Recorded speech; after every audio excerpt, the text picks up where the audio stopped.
Salut les loulous. Bon, adepte depuis quelques années en sim racing, il est temps pour moi de faire évoluer mon matériel. À l'heure actuelle, je roule avec une base de TSPC Pro, n'importe quoi, avec une TSPC, et un pédalier T3PA Pro. Là, c'est un Pro. Donc là, la première évolution que je veux faire, c'est au niveau du pédalier, pour avoir un bon petit ressenti au niveau de la pédale de frein et d'embrayage. Parce que là, à l'heure actuelle, on est sur un système basique, avec des potentiomètres et juste des ressorts de rappel, avec un silent bloc supplémentaire en dessous de la pédale de frein pour simuler une dureté au niveau de la pédale. J'ai pris un peu de recul là-dessus, je me suis dit, les voitures qu'on roule tous les jours, c'est des systèmes de frein hydrauliques, avec une pédale d'embrayage soit mécanique, donc avec un câble, ou hydraulique, ce qui est très similaire à la pédale de frein. Donc je me suis rapproché de ce système-là. Et j'ai regardé encore ce qui se faisait dans le commerce, et les prix sont exorbitants, quoi. S'il faut vendre tout son setup pour acheter le pédalier, pas bon, on a un pédalier mais on n'a plus rien. Donc je me suis dit, mon pédalier, il me plaît bien. En plus, je le mets en mode inversé, donc c'est très similaire à ce qu'on a dans nos voitures. Et faisant de la mécanique automobile aussi à côté, quand j'en ai besoin, j'ai dit pourquoi pas coupler mes connaissances mécanique auto et faire quelque chose à partir de mon pédalier actuel. Donc j'ai regardé un peu au niveau des pièces ce qu'on pouvait trouver chez différents revendeurs, que ce soit des revendeurs de pièces automobiles ou d'autres revendeurs, principalement chez AliExpress, quoi. J'ai regardé pour avoir des prix un peu intéressants et cohérents. On reste sur du sim racing, donc il y a moins de risques de se planter avec des pièces AliExpress sur son sim racing que par contre je ne montrerai pas ça sur ma voiture.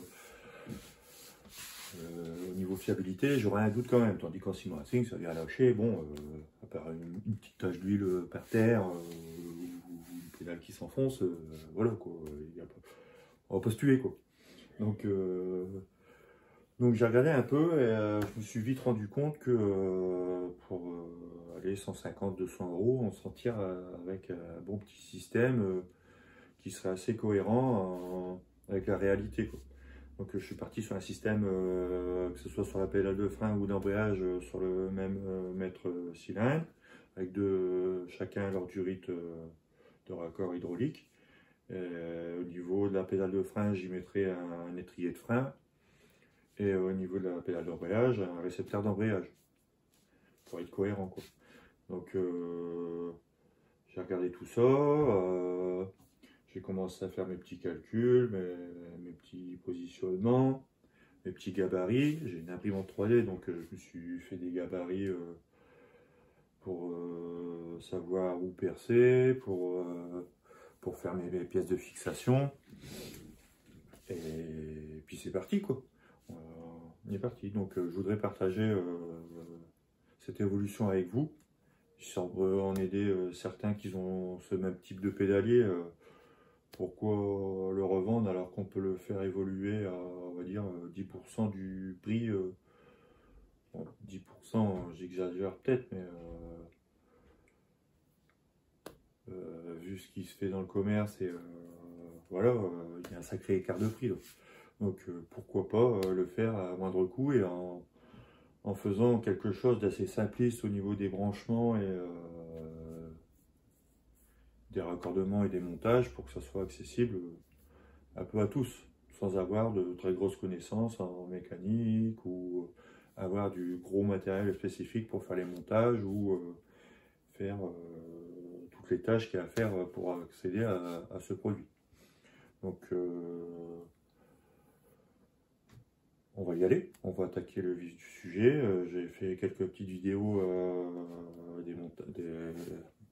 des démontages du pédalier d'origine, supprimer tout ce qu'il y avait à supprimer et en avant Guingamp.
Nous sommes arrivés à la fin de la première partie sur le projet du passage du pédalier Trustmaster en hydraulique. Donc si le sujet vous intéresse, n'hésitez pas à vous abonner et à lâcher un petit like. Ça ferait plaisir pour la suite et me motiverait pour vous présenter d'autres vidéos et d'autres projets. Donc je vous dis un merci et à bientôt.